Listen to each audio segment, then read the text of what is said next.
अवधूत चिंतन श्री गुरुदेव दत्त श्री स्वामी समर्थ. माझ्या चॅनलमध्ये तुमचं सगळ्यांचं मनापासून खूप खूप स्वागत, आभार. चला तर मग आज आपला विषय आहे पाडवा आणि चैत्र नवरात्री. ह्या दिवशी आपण आपल्या कुलदेवीची सेवा करायची असते. चैत्र नवरात्री पण सुरू होत आहे आणि गुढीपाडवा म्हणजे नवीन वर्षाची पण सुरुवात होत आहे आणि गुढीसुद्धा आपल्याला उभा करायची आहे. तर ह्या दिवशी असे अनेक सण मिळून आलेले आहेत आणि हा खूप महत्त्वाचा दिवस आहे. नवीन मराठी महिन्यातला नवीन वर्षाची ही सुरुवात होत आहे. गुढीपाडवा म्हणजे ब्रह्मदेवाने विश्वाची निर्मिती केल्याचा दिवस. म्हणजे हिंदू पुराण कथेनुसार भगवान ब्रह्मदेवाने देखील ह्या दिवशी दिवस, आठवडे, महिने आणि वर्षाची ओळख करून दिली.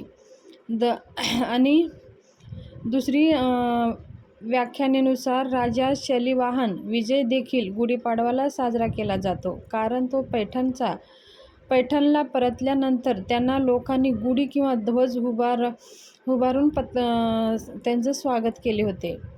दुसऱ्या पौराणिक कथेनुसार भगवान रामाच्या काळात दक्षिण भारतावर राजा बळीचे राज्य होते. प्रभू श्रीराम माता सीतेला रावणापासून मुक्त करण्यासाठी लंकेकडे जात असताना दक्षिण भारतात आल्यावर त्यांची भेट सुग्रीवाशी झाली. सुग्रीव हा बळीचा राजा होता. सुग्रीवाने श्रीरामाला त्याच्यावर झालेल्या अन्यायाबद्दल आणि बलीच्या कुशासनाबद्दल, दहशतवादीबद्दल त्यांना सांगितले. त्यानंतर भगवान श्रीरामाने बलीचा वध करून लोकांना त्यांच्या दहशतीतून मुक्त केले आणि तो दिवस महिन्यातला शुक्ल पक्षातील प्रतिपदेचा दिवस होता. यानंतर दक्षिण भारतातील लोक आनंदात विजयाचा ध्वज पत्कारला होता आणि घरोघरी रांगोळी काढून आनंद साजरा केला होता. तेव्हापासून आजही दक्षिण भारतामध्ये गुढी म्हणजेच विजयांचा दिवस गुढीपाडवाच्या दिवशी साजरा केला जातो आणि हा दिवस विजय दिवस म्हणून साजरा केला जातो. म्हणून ह्या दिवशी आपल्याला गुढी उभा करायची आहे. हे ब्रह्मदेवाची प्रतीक म्हणून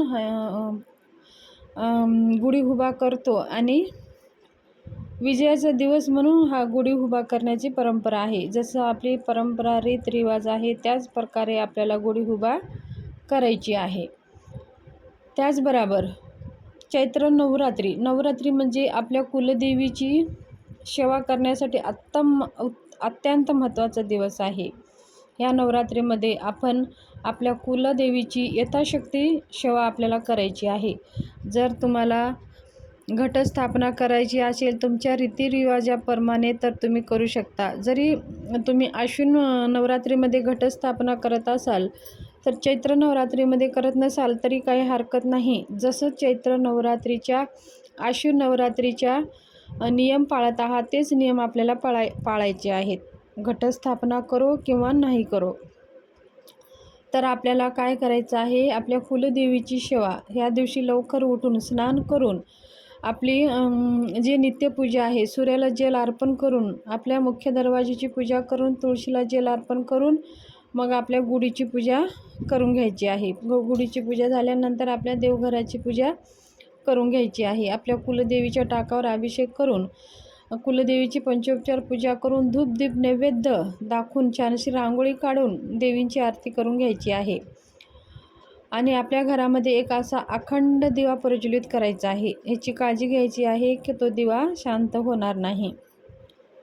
त्या दिवामध्ये भरपूर तेल वगैरे टाकायचं आहे आणि दिवामध्ये 1 रुपयाचं नाणं, 2 इलायची आणि 2 कापराच्या वड्या आणि 2 लवंगा टाकून त्या दिव्याची पंचोपचार पूजा करून घ्यायची आहे.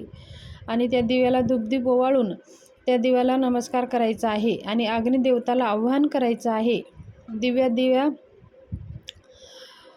नमस्कार म्हणून दिव्याचं मंत्र आपल्याला म्हणायचं आहे. शुभम करोति कल्याणम आरोग्यम धनसंपदा शत्रुबुद्धी विनाशाय दीपज्योती नमस्तुते हा मंत्र म्हणून त्या दिव्याची पूजा आपल्याला करून घ्यायची आहे. आणि मग तो दिवा प्रज्वलित करायचा आहे आणि दिव्याला आवाहन करायचं आहे, हे अग्निदेवता, तू माझ्या घरामध्ये नवरात्रीमध्ये अखंड तेवत राहा आणि तू 9 दिवस माझ्या घरामध्ये तुमचं स्वागत आहे आणि मी कुलदेवीच्या स्मरणासाठी, कुलदेवीच्या आव्हानासाठी, कुलदेवीच्या स्वागतासाठी मी तुम्हाला प्रज्वलित करत आहे. म्हणून एक असा अखंड दिवा लावून मग त्या दिव्याची पूजा करून घ्यायची आहे आणि 9 दिवस त्या दिव्याची काळजी आपल्याला घ्यायची आहे. अशा प्रकारे एक अखंड आपल्याला दिवा लावायचा आहे.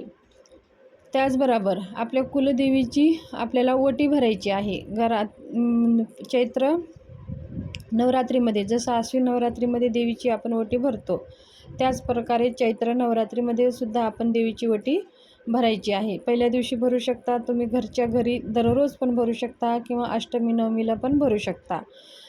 तर आपल्याला ओटी भरण्यासाठी आपल्याला कोणकोणते साहित्य लागणार आहेत?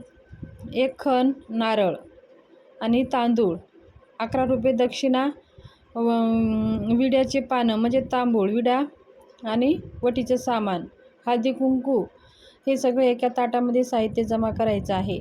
आणि त्याच्यावरती हळदी कुंकू अर्पण करून आपल्या कुलदेवीला हळदी कुंकू लावून नमस्कार करून आणि कुलदेवी जसं आपल्या समोर एक सवाशिनी देवी बसलेली आहे असं मनामध्ये स्मरण करून ती साहित्य सगळं आपल्या घरच्या घरी घरच्या देवीची ओटी आपल्याला भरायची आहे.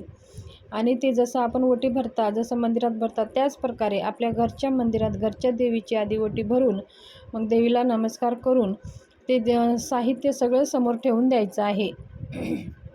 मग दुसऱ्या दिवशी जे साहित्य आपण वापरलेलं आहे जे तिथल्या तिथं आपल्याला ठेवून द्यायचं आहे. आणि दुसऱ्या दिवशी साहित्य काढून अजून दुसरे साहित्य त्याच्यात घालून अजून दररोज अशी ओटी तुम्ही भरू शकता किंवा पहिल्या दिवशी भरू शकता किंवा शेवटच्या दिवशी भरू शकता. अष्टमी, नवमी, शुक्रवार, मंगळवार ह्या दिवशी तुम्ही देवीची ओटी भरू शकता. मग ओटी भरणं झाल्यावर दुसऱ्या दिवशी ते साहित्य जिथलं तिथं ठेवून द्यायचं आहे आणि पुन्हा तेच साहित्य घेतलं तरीही काही हरकत नाही.